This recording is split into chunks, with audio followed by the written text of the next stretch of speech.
కాళేశ్వరం అనేటువంటి అంశము మొదటి నుంచి దీని మీద మనం అనుమానాలు వ్యక్తం చేసుకుంటూ వస్తూనే ఉన్నాం.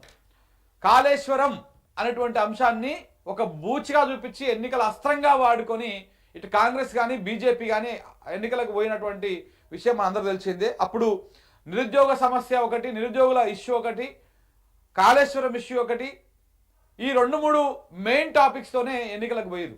కాళేశ్వరంలో మెయిన్గా తీసుకున్నది మేడిగడ్డలో 2 పియర్స్ కుంగినటువంటి అంశాన్ని. కాళేశ్వరం కూలిపోయింది, 1,00,000 కోట్లు పెట్టి కట్టినటువంటి కాళేశ్వరం కూలిపోయింది, అది కాళేశ్వరం కాదు కూలేశ్వరం అని చెప్పేసి ప్రచారాలు చేసిరు. అందరితో ప్రచారాలు చేపించారు. చివరికి ఏదైనా సరే తెగేదాకా లాగితే ఏమవుతుందో ఇప్పుడు కాళేశ్వరం విషయంలో కూడా అదే అవుతా ఉన్నది. నేను గతంలో కూడా మనం దీని మీద డిస్కస్ చేసినాం. కాళేశ్వరం మీద 2 జాతీయ పార్టీలు కుట్ర చేసినట్టుగా చాలా స్పష్టంగా కనపడతా ఉన్నది, అర్థమవుతా ఉన్నది. ఆ కాళేశ్వరుడి సాక్షిగా, ఆ శివుడి సాక్షిగా వీళ్ళు చేసేటువంటి కుట్రలు కుతంత్రాలన్నీ కూడా పటాపంచలు అవుతా ఉన్నాయి.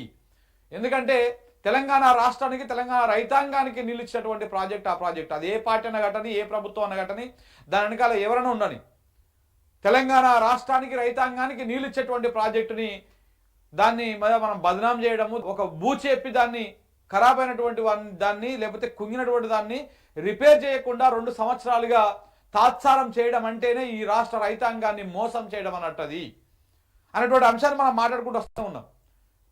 ఇప్పుడు కాళేశ్వరంలో ఉన్నటువంటి ఆ మేడిగడ్డ బ్యారేజ్ని ఎందుకు రిపేర్ చేయడం లేదు అన్నప్పుడు అక్కడ బనకచెర్ల కోసం రిపేర్ చేయడం ఒక అంశము. అది రిపేర్ చేస్తే తెలంగాణ వాటా మొత్తము అక్కడ కాళేశ్వరం ద్వారా ఎన్ని వాటర్ ఎత్తుకోవాలో అన్ని ఎత్తుకునేటువంటి అవకాశం ఉంటుంది. ఇప్పటికి కూడా ఎత్తుకునేటువంటి అవకాశం ఉన్నది, కానీ చేయడం లేదు.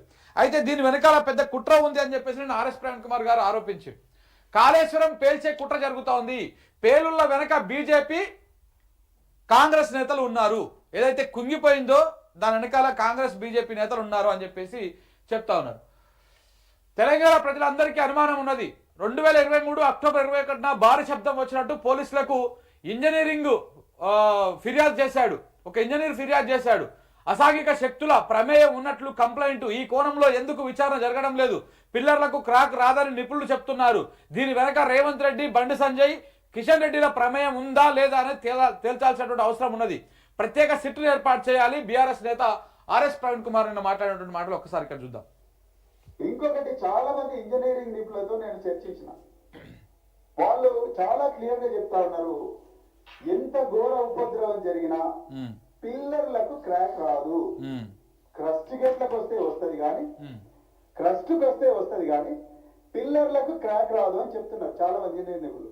ఎక్కడ కూడా national dam safety authority report లో ఈ ఎక్స్ప్లోజన్ థియరీ గురించి ఎక్కడ మాట్లాడలేదు. పిల్లర్ కు క్రాక్ రాదు, అది కూడా కింద నుంచి పైదాకా క్రాక్ రాదు. ఒక పిల్లర్ చూడండి, ఇంట్లో ఒక భీమం తర్వాత కాలం, వీటికి ఎక్కడ కూడా క్రాక్స్ రావు. వస్తే గోడలకు అప్పుడప్పుడు టెంపరేచర్ ప్రెషర్ డిఫరెన్సెస్ తో వస్తాయి, కానీ పిల్లర్లకు లేకపోతే అంటే కాలమ్స్ కు బీమ్స్ కు ఎప్పుడు కూడా క్రాక్స్ రావు. 5 సంవత్సరాల వయసున్న కాళేశ్వరంలో ఎంతో గొప్పగా ఈఫిల్ టవర్ కన్నా 7 ఇంతల స్టీల్ వాడి, బుర్జ్ ఖలీఫా కన్నా 7 ఇంతల ఎక్కువగా సిమెంట్ వాడి 24 నెలల్లోనే రికార్డు స్థాయిలో కంప్లీట్ చేసిన ఈ కాళేశ్వర ప్రాజెక్ట్ లో ఒక్కటే ఒక పిల్లర్ నెంబర్ 20కి కింది నుంచి పైదాకా క్రాక్ వచ్చిందంటే డెఫినెట్ గా ఇది పేల్చే కుట్ర ఎవరో చేసింది. చాలా స్పష్టంగా ఆయన చెప్పడం జరిగింది. అయితే ఇక్కడ ఆర్ఎస్ ప్రవీణ్ కుమార్ చెప్పినటువంటి కొన్ని అంశాల మీద మనం డిస్కస్ చేద్దాం. ఇప్పుడు ఇది బ్యారేజ్ ఇట్లా ఉంది, ఇట్లా బ్యారేజ్ ఉన్నది, ఇవన్నీ పియర్స్ అంటారు, పిల్లర్స్ ఇవన్నీ కూడా, ఇదంతా కూడా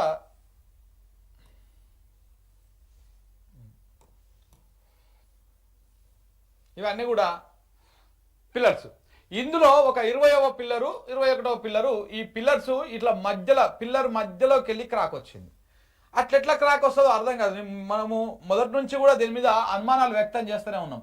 ఏదైనా ఒకవేళ సపోజు క్రాక్ వచ్చి ఉంటే, క్రాక్ వచ్చినా లేకపోతే ఏమైనా కుంగినా కానీ ఇట్లా కిందంగా మళ్ళీ దీనికి ఇట్లా ఒక ర్యాంప్ ఉంటుంది. సో ఇది ఇటు సైడ్ వంగేటువంటి అవకాశం ఉంటుంది, కానీ ఇట్లా కుంగుతుంది, ఇట్లెట్లా ఒక పిల్లర్ మధ్యలోకి వెళ్ళి దోసకాయ పగిలినట్టు. మనము ఇంట్లో కూడా ఇప్పుడు స్లాబ్ వేస్తాం, ఇట్లా స్లాబ్ వేసినప్పుడు ఇట్లా ఇట్లా కింద మనకు పిల్లర్లు ఉంటాయి.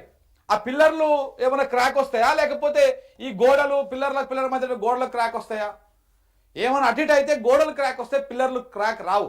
అక్కడనే మనం అర్థం చేసుకోవాలి. వీళ్ళు ఏదో అక్కడ ఏదో పెట్టి ఏదో కుట్రపూరితంగా ఏదో వ్యవహారం చేసిర్రు.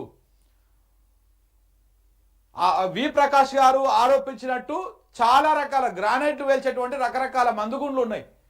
ఆ టెక్నాలజీని వాడి దీన్ని ఏదో చేసిరు అనేటువంటి డౌట్ ఉన్నది. అది కూడా మళ్ళా తెలంగాణ సైడు జరగలే ఆ పేలుళ్ళు కూడా, ఆ క్రాక్ కూడా అక్కడ మహారాష్ట్ర సైడు క్రాక్ అయింది. తెలంగాణ సైడు క్రాక్ కాలే, మహారాష్ట్ర బ్యారేజ్ మహారాష్ట్ర సైడు ఈ క్రాక్స్ వచ్చినాయి. వీటన్నింటి వెనకాల ఏదో కుట్ర కోణం దాగి ఉన్నది. గోదావరి నది చరిత్రలోనే అత్యంత భారీ ఎత్తున వరద వచ్చినప్పుడు కూడా తట్టుకొని నిలబడేటువంటి ఒక బ్యారేజ్ ఏ రకంగా ఎలాంటి వరద లేదు, గోదావరి చాలా నిశ్చితంగా నిమ్మలంగా ప్రశాంతంగా ఉన్నది, వాటర్ ఫ్లోటింగ్ లేదు, ఏం లేదు. అప్పుడు ఏ రకంగా ఇట్లా దోసకాయ పగిలినట్టు ఈ రకంగా పగులుతుంది అంటే ఏదో చేసిరు అక్కడ. ఇది కూడా చూడండి, అక్టోబర్ 2023 అక్టోబర్ 16వ తారీఖు నాడు ఎన్నికల కోడ్ అమల్లోకి వస్తుంది. ఎన్నికల కోడ్ అంటే రాష్ట్రంలో అసెంబ్లీ ఎన్నికలకు సంబంధించినటువంటి స్కెడ్యూల్ నోటిఫికేషన్ వస్తుంది, స్కెడ్యూల్ వచ్చేస్తుంది. ఈ బ్యారేజ్ ఏమో అక్టోబర్ 21వ తారీఖు నాడు కుంగుతుంది. అట్లా సాధ్యమైంది? అది ఏ రకంగా జరిగింది? ఎన్నికల కోడ్ వచ్చిన తర్వాతనే ఎందుకు బ్యారేజ్ కుంగింది, ఎందుకు బ్యారేజ్లో పగులు వచ్చినాయి? ఇదంతా ఏదో జరుగుతున్నది, దీని వెనకాల ఏదో జరిగింది అన్నటువంటి అనుమానాలు తెలంగాణ ప్రేమికులకు, తెలంగాణ వాదులకు ప్రతి ఒక్కరికి అనుమానం ఉంది. ఎన్నికల అస్త్రంగా వాడుకోవడం కోసం ఈ తెలంగాణ రైతాంగానికి నీళ్ళిచ్చే, తెలంగాణకు ఒక వరప్రధానిగా ఉన్నటువంటి ఒక ప్రాజెక్టుని కూల్చేసేటువంటి కుట్ర ఏమైనా జరిగిందా? ఇవన్నీ చూస్తూ ఉంటే అట్లనే ఉంటుంది. మీరు కరెక్ట్గా చూడండి, అక్టోబర్ 16 తారీఖు ఎన్నికల స్కెడ్యూల్ వస్తుంది, 21 తారీఖు నాడు బ్యారేజ్ కుంగుతుంది. కరెక్ట్గా ఒకటే రోజు గ్యాప్లో 22 తారీఖు నాడు కిషన్ రెడ్డి గారు మీరు వచ్చేసేయాలి అని చెప్పేసి ఎన్డీఎస్ఏకి లేఖ రాస్తాడు. బేసిక్గా ఎన్డీఎస్ఏ ఎట్లా వస్తుంది రాష్ట్రానికి? నేషనల్ డ్యామ్ సేఫ్టీ అథారిటీ వాళ్ళు ఏ రకంగా వస్తారు రాష్ట్రానికి? రాష్ట్ర ప్రభుత్వం ఈ డ్యాముల పర్యవేక్షణ దీని అంతా కూడా రాష్ట్ర ప్రభుత్వం ఇరిగేషన్ శాఖ చేతిలో ఉంటుంది.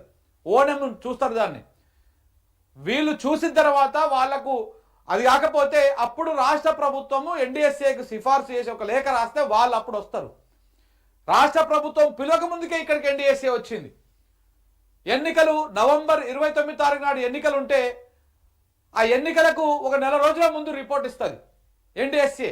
నిర్మాణ లోపం వల్ల, డిజైన్ లోపం వల్ల, పర్యవేక్షణ లోపం వల్ల ఈ డ్యాము ఈ బ్యారేజ్ కుంగింది అని చెప్పేసి ఒక నివేదిక ఇస్తుంది. ఆ నివేదిక ఎట్లా ఇస్తారు ఎన్డీఎస్ఏ అధికారులు? ఏ రకంగా వస్తారు ఇక్కడికి? హెలికాప్టర్లు వస్తారు, ఆడ దిగుతారు, ఆ నుంచి ఆడ దిగుతారు. కనీసం ఎవరిని అడగలేదే వేల పేజీలు ఉన్నాయి. కనీసం అది చదవాలన్నా కానీ ఓ వారం 10 రోజులు పడుతుంది కదా. 2-3 రోజుల రిపోర్ట్ ఎట్లా ఇస్తుంది? ఇవన్నీ కూడా అనుమానాలు ఉన్నాయి. అది కూలడము, ఎన్నికల కోడ్ వచ్చిన తర్వాత అది కుంగడము, ఆ కుంగినటువంటి వెంటనే రాష్ట్ర ప్రభుత్వం పిలవకపోయినా ఎన్డీఎస్ఏ రావడము, దాని తర్వాత ఈ రకంగా దాని మీద డ్రామా చేయడం. అసెంబ్లీ ఎన్నికలకు ముందు ఒక నివేదిక, ప్రాథమిక నివేదిక అవసరం లేకపోయినా ఇస్తుంది ఎన్డీఎస్ఏ. మళ్ళీ కరెక్ట్గా ఎంపీ ఎలక్షన్స్కు ముందు, మళ్ళీ ఒక 4 రోజుల ముందు ఎంపీ ఎలక్షన్స్కు ముందు మధ్యంతర నివేదిక, చర్చ కావాలి కాబట్టి. మళ్ళీ ఇప్పుడు మొన్న ఫైనల్ నివేదిక అని చెప్పేసి కేసీఆర్ సభ పెట్టింది కదా వరంగల్లో వాళ్ళ రజతోత్సవం సందర్భంగా. ఆ సభ ముందు ఫైనల్ నివేదిక అని ఇంకొక నివేదిక ఇచ్చారు. సో ఇట్లా దీని మీద అనుమానాలు రోజు రోజుకు బలపడతా ఉన్నాయి. ప్రపంచ దేశాల సందర్భంగా బ్రిడ్జ్లను కూలగొడుతందుకు వాడినటువంటి మందుని దాన్ని ఇందులో వాడిర్రు అని చెప్పేసి ఆర్ఎస్ ప్రవీణ్ కుమార్ గారు నిన్న ఆరోపించారు. ఒకసారి మనం ఇక్కడ చూస్తే గూగుల్లో కూడా చూద్దాము. ఇది ఇక్కడ మనం చాలా స్పష్టంగా అర్థం చేసుకోవచ్చు. ఇది పియర్, ఈ పిల్లర్ సరే ఈ గేట్లకు లేకపోతే మధ్యలో వాటికి వచ్చినా అనుకోవచ్చు. పిల్లర్ మధ్యలోకి వెళ్ళి ఎట్లా పగులు వచ్చేది చూడండి.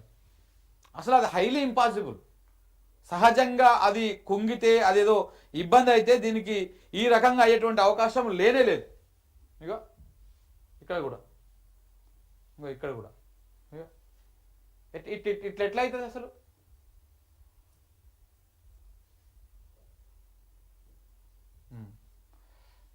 ఇంకో ఇక్కడ ఈ బెల్ట్లోనే ఇక్కడ ఈ 2 పియర్స్ మాత్రమే కుంగినాయి. ఈ పియర్స్కి మధ్యలోకి వెళ్ళి ఇట్లా దోసకాయ వెళ్ళినట్టు పగిలింది.